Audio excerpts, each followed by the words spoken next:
10টা 10:30 দেখি আমি মেয়েটারে দুইটা সিগারেট আনাইছি। তখন আমার ঘর আসিল খালি, আমি গেছিলাম গিয়ে ঘরেও। তো মেয়েটা আইসে, আমি নেশাগ্রস্ত আছিলাম। আমি তো ইয়াবা খাই, আমি নেশাগ্রস্ত আছিলাম। মেয়েটা আমার পরে আমি যে আমার মধ্যে কত অমানুষ জেগে উঠলো। বেটার প্রতি আমার খারাপ দৃষ্টি ইয়ে গেছে।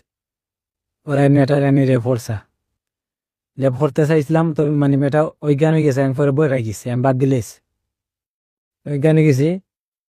মেয়েটা অজ্ঞান হয়ে গেছে। পরে আমি বই রাইয়া মানে মেয়েটারে আমি গোলাটি দিয়ে মাই ফেলিস। পরে আমি বইয়ে কিতা কথা আমি তো কইয়া পাইলাম না। পরে আমি আমার ঘরে তো ফাঁকা আছিল। আমি আমার ঘরে আমার বাচ্চা যে ইয়ে আছিল, একটা সুরকেস আছিল।